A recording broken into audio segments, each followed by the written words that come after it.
بسم الله الرحمن الرحيم. أعزائي المشاهدين، السلام عليكم ورحمة الله تعالى وبركاته. أرحب بكم مرة أخرى في هذه القناة. كما يسرني ويسعدني أن ألتقي بكم في هذا الفيديو الذي خصصته لتصحيح الامتحان الجهوي الموحد لشهادة البكالوريا الدورة العادية 2024 الخاص بمادة التاريخ والجغرافيا للشعاب العلمية والتقنية والتعليم الأصيل جهة الرباط سلا القنيطرة. يعني بداية غادي نلاحظوا على أن الوضعيات الاختبارية وضعية الاشتغال على الوثائق جات في مادة الجغرافيا من خلال كما ترون الوثيقة الأولى عبارة عن جدول إحصائي، الوثيقة الثانية عبارة عن نص جغرافي، الوثيقة الثالثة عبارة عن خطاطة. بالنسبة للوضعية الثانية هي الوضعية الاشتغال على الموضوع المقالي، أتت في مادة التاريخ من خلال سؤالين موضوعيين اختياريين. إذا غادي نبداو بالنسبة للسؤال الأول في المطلوب الخاص بمادة الجغرافيا. حول معطيات الوثيقة رقم 1 إلى مبيان مناسب. كما تلاحظون النقطة المخصصة لهذا السؤال هو 3 ديال النقاط. 3 ديال النقاط. غادي نمشيو نشوفوا الجدول اللي عندنا الذي سنحوله إلى مبيان مناسب. هنا عندنا حجم الواردات المائية في بعض الأحواض بالمغرب من فتح شتنبير إلى غير ذلك بمليون متر مكعب. عندنا الأحواض ملوية سبو كذلك أم الربيع، ملوية سبو أم الربيع. بالنسبة للواردات المائية عندنا المتوسط السنوي للواردات المائية بين 1945 و 2023، وعندنا حجم الواردات المائية بين 2023 و 2024. يعني عندنا هنا معطيين، عندنا المتوسط السنوي للواردات المائية من 45 حتى 2023، وعندنا حجم الواردات المائية بين 2023 و 2024. عندنا هنا سنة وهنا أكثر من سنة. بالنسبة للمعطيات فهي ممثلة هنا كما تلاحظون 414 1515 1044 إلى غير ذلك.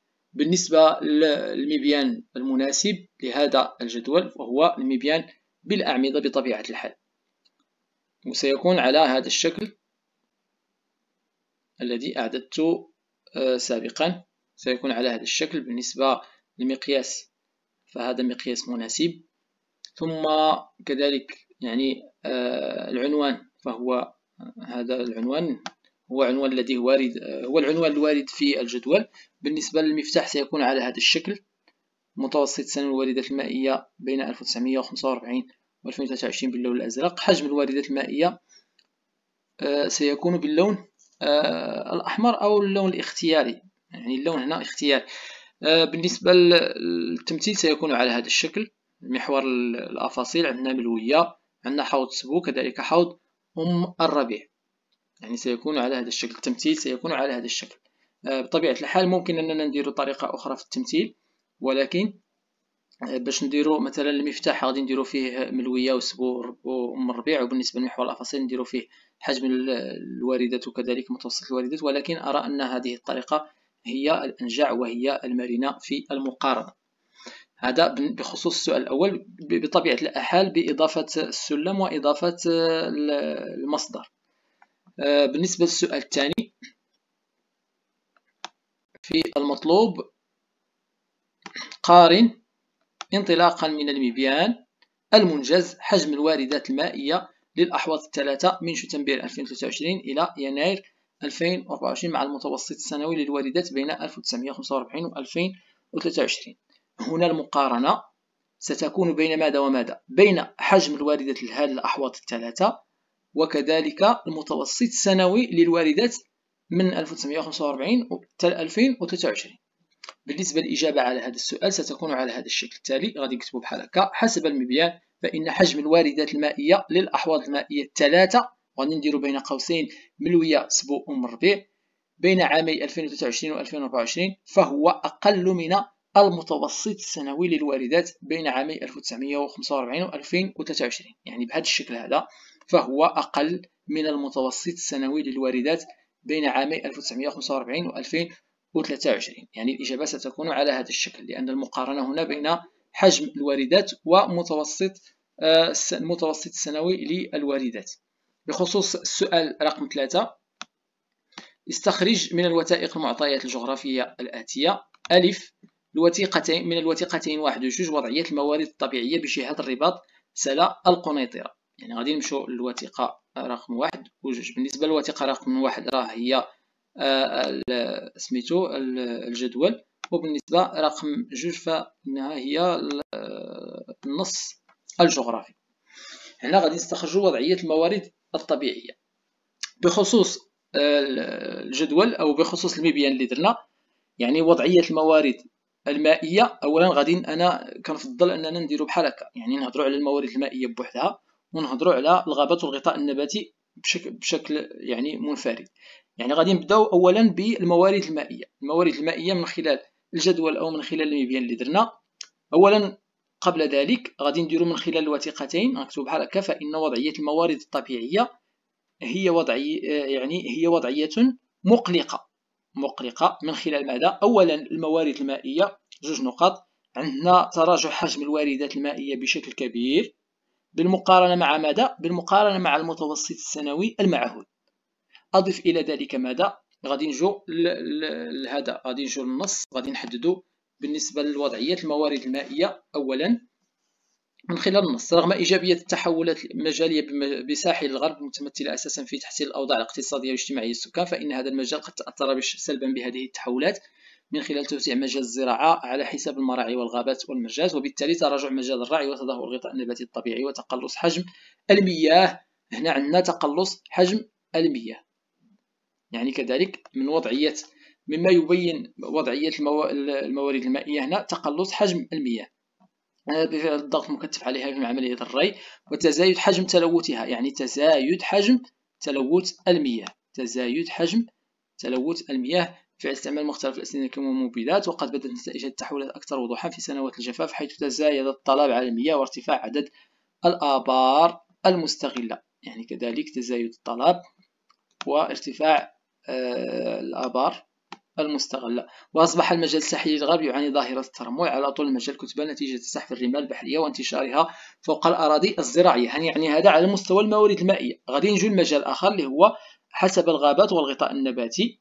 نلاحظ هناك تراجع مجال الرعي وتدهور الغطاء، وهذا تراجع مجال الرعي وتدهور الغطاء النباتي الطبيعي، والغطاء النباتي الطبيعي.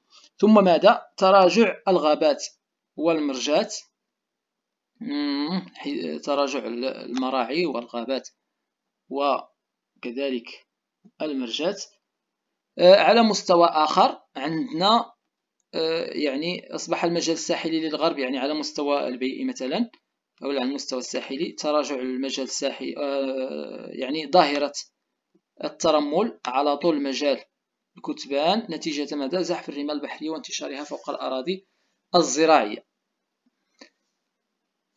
غادي نجو للسؤال الثاني. بالنسبة للسؤال الأول هنا راه هضرنا على الموارد المائية من خلال ماذا؟ من خلال تراجع، يعني أن الوضعية من خلال هذه الوثيقتين فإن وضعية الموارد الطبيعية هي وضعية مقلقة. فعلى مستوى الموارد المائية هناك تراجع حجم الواردات المائية بشكل كبير بالمقارنة مع المتوسط السنوي، وهذا الشيء راه شفناه في المبيان. أضيف إلى ذلك تقلص حجم المياه وتزايد حجم التلوث، وكذلك ارتفاع عدد الآبار. بالنسبة للغابات والغطاء النباتي نلاحظ على أن هناك تراجع مجال الرعي، أو يعني هو وارد في الوثيقة تراجع مجال الرعي وتدهور الغطاء النباتي الطبيعي، وكذلك تراجع الغابات والمرجات. وعلى مستوى آخر يعني فقد أصبح يعرف الساحل ظاهرة الترمل وانتشار الرمل على الأراضي الزراعية. غادي نمشيو للسؤال الثاني. سؤال آخر باء، استخرج من الوثيقة 2 العوامل المفسرة لوضعية الموارد الطبيعية بالجهة، يعني العوامل المفسرة لوضعية أو التي أدت إلى هذه الوضعية التي عليها الموارد الطبيعية بالجهة. بخصوص غادي نمشيو عاوتاني للنص باش نحددو العوامل بلون مغاير. رغم إيجابية التحولات المجالية بساحل الغرب المتمثلة أساسا في تحسين الأوضاع الاقتصادية والاجتماعية للسكان، فإن هذا المجال قد تأثر سلبا بهذه التحولات. يعني أن السبب في ذلك هو هذه التحولات المجالية، والتي تجلت في ماذا؟ من خلال ماذا؟ من خلال أولا توسيع مجال الزراعات على حساب المراعي والغابات والمرجات، كذلك يعني وبالتالي تراجع مجال الرعي وتدهور الغطاء النباتي الطبيعي وتقلص حجم المياه. بفعل ماذا؟ كذلك الضغط المكثف على المياه في عملية الري، يعني كذلك هذا عامل. وتزايد حجم تلوثها بفعل ماذا؟ يعني استعمال مختلف الأسمدة الكيماوية والمبيدات، كذلك هذا عامل.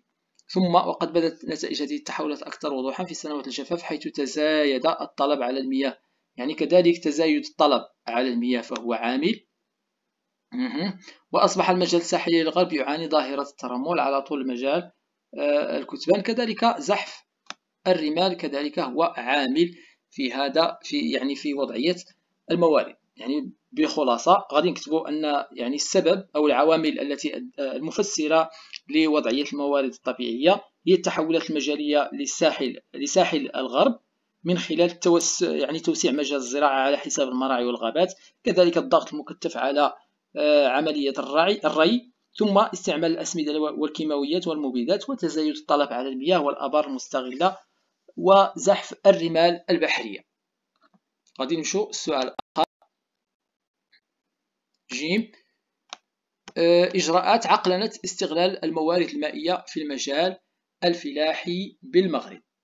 إجراءات عقلنة استغلال الموارد المائية في المجال المغربي في المغرب من خلال الخطط. غادي نجيو للخطط. محاور المخطط الوطني للماء في أفق 2023. يعني تدبير الطلب وتثمين الماء من خلال تحسين مردودية شبكة توزيع الماء الصالح للشرب، الاقتصاد في الماء معد للري، يعني هذا يعتبر عنصرا في الإجابة. كذلك تدابير وتنمية العرض المائي، الرفع من حجم المياه المعبأة بالسدود، تحلية المياه الري، إعادة استعمال المياه العادمة، المعالجة في الزراعة، وسقي المساحات الخضراء، كذلك هذا يعتبر عنصرا من الإجابة. ثم عندنا المحافظة على الموارد المائية في المجال الطبيعي والتكيف مع التغيرات المناخية. عندنا التدبير المستدام للمياه الجوفية في الأنشطة الزراعية بالمناطق الجافة، كذلك هذا عنصر من الإجابة. ثم عندنا إعداد المخطط الوطني لتطهير سائل المجال القروي، تحيين وتنفيذ المخططات الوطنية للحماية من الفيضانات. يعني نكتفي بهذه الإجابة. هنا الاقتصاد في الماء المعد للري، ثم إعادة استعمال المياه العادمة، المعالجة في الزراعة وسقي المساحات الخضراء، ثم التدبير المستدام للمياه الجوفية في الأنشطة الزراعية بالمناطق الجافة. لأن المطلوب عندنا هنا هو إجراءات عقلنة استغلال الموارد المائية، يعني إجراءات عقلنة استغلال الموارد المائية في المجال الفلاحي بالمغرب. بالنسبة للسؤال الرابع، اكتب فقرة مركزة اعتمادا على مكتسباتك توضح فيها المجهودات ذات الطابع التقني لمواجهة مشكل الماء في العالم العربي. وهنا يعني الإجابة ستكون على هذا الشكل. عمدت الدول التي تتوفر على شبكة نهرية مثلا، يعني أو لمواجهة مشكل الماء في العالم العربي، واتخذت مجموعة من التدابير والمجهودات التقنية، حيث عمدت الدول التي تتوفر على شبكة نهرية ببناء السدود، كما هو الحال للمغرب مثلا ومصر والسودان والعراق وسوريا. والتجأت بعض الدول إلى تحلية مياه البحر، خاصة دول الخليج ومدن الجنوب بالمغرب.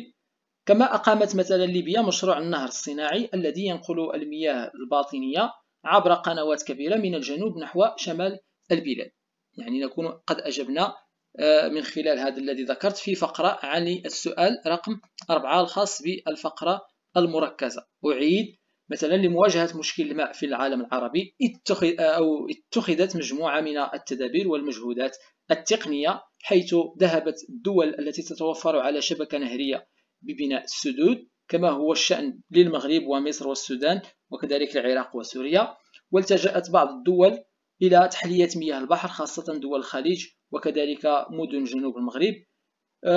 وأقامت ليبيا مشروع النهر الصناعي الذي ينقل المياه الباطنية عبر قنوات كبيرة من الجنوب نحو شمال البلاد. يعني هنا نكون قد حصلنا على نقطتان في هذا السؤال. بخصوص مادة التاريخ، الموضوع المقالي عندنا موضوعان اثنان. الموضوع الأول اشتد التنافس الإمبريالي حول المستعمرات أواخر القرن التاسع عشر ومطلع القرن العشرين إثر التحولات التي شهدها العالم الرأسمالي منذ مطلع القرن التاسع عشر. اكتب موضوعا مقاليا تبين فيه أولا عندنا هنا التحولات الصناعية التي شهدها العالم الرأسمالي خلال القرن التاسع عشر وعوامل مفسرة لها، ثم المظاهر الاقتصادية للتنافس الإمبريالي، ثم الإصلاحات العسكرية بالمغرب خلال النصف الثاني من القرن التاسع عشر وتفسير محدوديتها. بالنسبة للموضوع الثاني، تعرض المغرب للاستغلال الاستعماري بعد توقيع معاهدة الحماية سنة 1912، مما ساهم في نشأة الحركة الوطنية التي ناضلت ضد سلطات الحماية إلى حين الاستقلال سنة 1956. اكتب موضوعا مقاليا تبين فيه ظروف فرض نظام الحماية على المغرب، مظاهر الاستغلال الفلاحي والتجاري للمغرب في عهد الحماية، عوامل نشأة الحركة الوطنية وأسباب تحولها من المطالبة بالإصلاحات إلى المطالبة بالاستقلال. بالنسبة للسؤال الأول غادي نبداو بالموضوع المقالي الأول. اشتد التنافس الإمبريالي حول المستعمرات أواخر القرن التاسع عشر ومطلع القرن العشرين إثر التحولات التي شهدها العالم الرأسمالي منذ مطلع القرن التاسع عشر. يعني بالنسبة للأسئلة المطلوبة هو التحولات الصناعية التي شهدها العالم الرأسمالي من خلال القرن التاسع عشر، مظاهر اقتصادية للتنافس الإمبريالي، الإصلاحات العسكرية بالمغرب خلال النصف الثاني من القرن التاسع عشر وتفسير محدوديتها. أولا غادي نكتبوا المقدمة غادي نديرو فيها واحد التأطير للموضوع من حيث الموضوع ومن حيث التاريخ وكذلك من حيث المكان، يعني الزمان المكان الموضوع. غادي نديرو مثلا عرف العالم الرأسمالي خلال القرن التاسع عشر ومطلع القرن العشرين تحولات جوهرية مست جوانب مهمة كان لها الأثر البالغ على التنافس الإمبريالي حول المستعمرات. وغادي نجو الأسئلة الإشكالية. فما هي التحولات الصناعية التي شهدها العالم الرأسمالي خلال القرن التاسع عشر وعوامل مفسرة لها؟ يعني هذه الأسئلة أو هذا المطلوب منا غادي نحولوه إلى أسئلة استفهامية. ثانيا، وما هي المظاهر الاقتصادية للتنافس الإمبريالي؟ نفس الشيء، ما هي الإصلاحات العسكرية بالمغرب خلال النصف الثاني من القرن التاسع عشر وتفسير وما هي محدوديتها أو كيف كانت محدوديتها أو كيف كانت هذه الإصلاحات. بالنسبة للإجابة على السؤال الأول اللي هو التحولات الصناعية التي عرفها العالم الرأسمالي خلال القرن التاسع عشر وعوامل المفسرة لها، غادي نديروها في فقرة. مثلا غادي نقولوا تزايد الإنتاج الصناعي خاصة في مجال النسيج والصناعة التعدينية، زد على ذلك تقدم الصناعة الآلية وتراجع الصناعة اليدوية، بالإضافة إلى تطور إنتاج مصادر الطاقة من فحم ونفط وغاز طبيعي، وتطور الصادرات الصناعية وتزايد نسبة مساهمتها في الناتج الوطني الإجمالي. غادي نجو دابا للشق الثاني من السؤال والعوامل المفسرة لها، وغادي نقولوا وترجع عوامل هذه التحولات إلى التقدم العلمي والتقني بظهور أدوات عمل جديدة وتركيز الأنشطة الصناعية داخل المعامل واعتماد العمل المتسلسل والمتشابه، يعني الطيلورية والفردية، المتسلسل والمتشابه. زد على ذلك تزايد حجم الاستثمارات في المجال الصناعي والتنافس الحر بين المؤسسات الصناعية. يعني هنا غادي نكونوا جاوبنا على الشق الأول من الموضوع المقالي. غادي نجو للسؤال الثاني، فما هي المظاهر الاقتصادية للتنافس الإمبريالي؟ غادي نجاوبوا عليها. مثلا غادي نقولوا تجلت مظاهر التنافس الاستعماري الاقتصادي في اشتداد الصراع بين الدول الأوروبية من أجل السيطرة على الأسواق الخارجية بهدف تصريف فائض الإنتاج الصناعي وجلب المواد الأولية وتصدير رؤوس الأموال وتشجيع فقرائها على الهجرة إلى المستعمرات للتخفيف من الأزمات الاقتصادية التي تعرفها هذه الدول، بالإضافة إلى فرضها لأنظمة التجارة الاستعمارية التي تخدم مصالحها. يعني هنا غادي نكونوا جاوبنا على المظاهر الاقتصادية للتنافس الإمبريالي.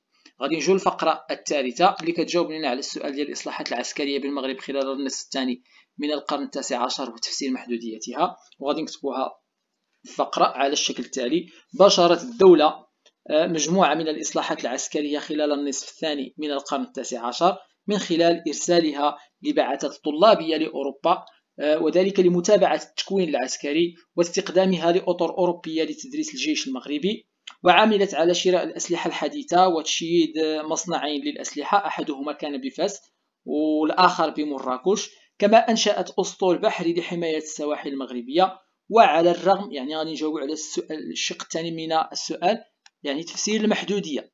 وعلى الرغم من الإصلاحات التي باشرتها الدولة المغربية ظلت محدودة، يعني ظلت هذه الإصلاحات محدودة نظرا لعرقلة الدول الأوروبية لهذه الإصلاحات، وارتفاع قيمة القروض لتمويلها بطبيعة الحال، ورفض الأعيان وكبار التجار في المدن تجنيد أبنائهم ورفضهم لهذه الإصلاحات. يعني نكون قد أجبنا عن هذه الأسئلة، عبارة عن فقرات، يعني كل سؤال فقرة، عندنا 3 الفقرات. غادي نجيو للخاتمة، غادي نديرو فيها واحد الاستخلاص عام وغادي نفتحو فيها الموضوع.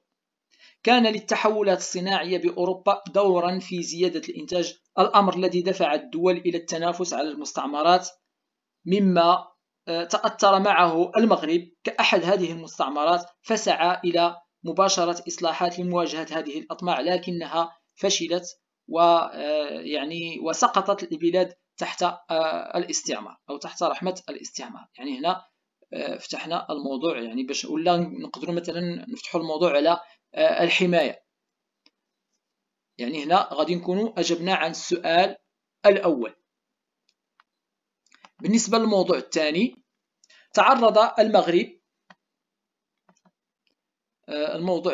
تعرض المغرب للاستغلال الاستعماري بعد توقيع معاهدة الحماية سنة 1912، مما ساهم في نشأة الحركة الوطنية التي ناضلت ضد سلطات الحماية إلى حين الاستقلال سنة 1956. هنا غادي نكتبوا، هنا عندنا المطلوب هو ظروف فرض نظام الحماية على المغرب، ثم مظاهر الاستغلال الفلاحي والتجاري للمغرب في عهد الحماية، ثم عوامل نشأة الحركة الوطنية وأسباب تحولها من المطالبة بالإصلاحات إلى المطالبة بالاستقلال. غادي نديروا واحد المقدمة. فتحت معاهدة الحماية على المغرب سنة 1912 الباب أمام استغلال ثرواته وموارده، وبرزت الحركة الوطنية كقوة فاعلة ناضلت ضد الاستعمار بكل الوسائل المتاحة. يعني هنا درنا واحد تأطير عام للموضوع، فيه ما هو مرتبط بالموضوع وما هو مرتبط بالزمن وما هو مرتبط بالمكان. يعني فتحت معاهدة الحماية على المغرب سنة 1912 الباب أمام استغلال ثرواته وموارده، وبرزت الحركة الوطنية كقوة أو كرد فعل ناضلت ضد الاستعمار بكل الوسائل المتاحة. غادي نجيو هنا باش نديروا الأسئلة الإشكالية. فما هي ظروف فرض نظام الحماية على المغرب؟ غادي نحولوا هذه المعطيات إلى أسئلة استفهامية. وما هي مظاهر الاستغلال الفلاحي والتجاري للمغرب في عهد الحماية؟ نفس الشيء. وما هي عوامل نشأة الحركة الوطنية وأسباب تحولها من المطالبة بالإصلاحات إلى المطالبة بالاستقلال؟ كذلك هذا السؤال فيه شقين، يعني عوامل نشأة الحركة الوطنية ثم أسباب تحولها من المطالبة بالإصلاحات إلى المطالبة بالاستقلال. بالنسبة للفقرة الأولى، ظروف فرض الحماية على المغرب، غادي نجيو نكتبوا الفقرة. ساهمت عدة ظروف في فرض الحماية على المغرب، بحيث على المستوى الخارجي تنافست الدول الاستعمارية على المغرب، خاصة فرنسا وإسبانيا وإنجلترا وألمانيا. ترتب عن ذلك عدة معاهدات وتسويات ومؤتمرات لإنهاء الخلاف بينها، مثلا كالاتفاق الفرنسي الإيطالي، وكذلك الفرنسي الإنجليزي والفرنسي الألماني، ثم مؤتمر الجزيرة الخضراء. أما داخليا فقد واجه السلطان عبد العزيز عدة مشاكل تمثلت في الأزمات المالية واضطرار البلاد إلى الاقتراض بشروط مجحفة، بالإضافة إلى ضريبة الترتيب، يعني فرض ضريبة الترتيب، ثم ثورات متعددة كثورة بوحمارة وحركة الريسوني، ثم محاولة السلطان عبد العزيز تطبيق مقتضيات مؤتمر الجزيرة الخضراء، فأجمع العلماء على عزله وتعيين أخيه عبد الحفيظ الذي لم يستطيع بدوره التصدي للأطماع الأجنبية. ومنذ 1907 احتلت فرنسا الدار البيضاء ووجدة، ووسعت إسبانيا نفوذها في الريف الشرقي، ودخل الجيش الفرنسي فاس بعد استيلائه على الرباط ومكناس. وفي 30 مارس 1912 تم توقيع معاهدة الحماية. يعني هذه هي الظروف فرض الحماية. كانت هناك ظروف خارجية تمثلت في المعاهدات والاتفاقات التي كانت بين الدول، ثم ظروف داخلية تمثلت كما قمنا ب يعني كما وهي التي أوردتها الآن يعني في هذا السؤال. بالنسبة للسؤال الثاني، مظاهر الاستغلال الفلاحي والتجاري للمغرب في عهد الحماية. يعني هنا عندنا شقين كذلك، الاستغلال الفلاحي ما هو فلاحي، وعندنا ما هو تجاري. غادي نكتبوها، يعني نكتبوا هذه الإجابة على هذا السؤال في فقرة. تجلت مظاهر الاستغلال الاستعماري للمغرب في الميدان الفلاحي في الاستيلاء على الأراضي، إما بطرق ودية بمنح تعويضات نقدية أو عينية لأصحابها، أو بالقوة عن طريق شرائها بأثمنة بخسة، وكذا ارتفاع حجم الاستثمارات الفلاحية وتزايد الاستيطان الفلاحي. أما تجاريا فعرفت البنية التجارية الخارجية عجزا في الميزان التجاري بسبب عدم تغطية قيمة الصادرات لقيمة الواردات طيلة فترة الحماية، ثم بالإضافة إلى إقامة المستعمر لشبكة من المواصلات لتيسير استغلال خيرات المغرب، ثم يعني تشجيعه للاستثمارات الأجنبية. بالنسبة للسؤال الآخر، عوامل نشأة الحركة الوطنية وأسباب تحولها من المطالبة بالإصلاحات إلى المطالبة بالاستقلال. يعني في شقه الأول يعني عوامل نشأة الحركة الوطنية. نشأت الحركة الوطنية بعد أن مهدت لها عدة ظروف، فبالإضافة إلى الاستغلال الذي تعرض له المغرب في مختلف المجالات وتدهور وضعية الفلاحين والحرفيين والتجار والساكنة، فكان إصدار الظهير البربري، يعني هذا هام، إصدار الظهير البربري في 16 ماي 1930 أهم حدث أدى إلى بروز الحركة الوطنية التي تحولت، يعني الشق الثاني من السؤال، التي تحولت من المطالبة بالإصلاحات إلى المطالبة بالاستقلال بفعل الحرب العالمية الثانية التي أبانت عن ضعف الجهاز الإداري الفرنسي، وإصدار الميثاق الأطلسي في سنة 1914 والذي يعني تضمن حق الشعوب في تقرير مصيرها. زيد على ذلك زيارة روزفلت يعني رئيس الولايات المتحدة الأمريكية للمغرب الذي تعهد بحصول المغرب على الاستقلال. وكخاتمة لهذا الموضوع يمكننا أن نقول يعني تمكن المغرب بعد الخضوع للحماية لعقود من الزمن من استرجاع استقلاله، ليخوض بعد ذلك معركة استكمال وحدته الترابية. يعني هذا واحد الاستخلاص عام، وفتحنا الموضوع على استكمال الوحدة الترابية للمغرب. إلى هنا نكون قد انتهينا من هذا المقطع. أتمنى لكم التوفيق والنجاح إن شاء الله، وإلى فرصة قادمة إن شاء الله.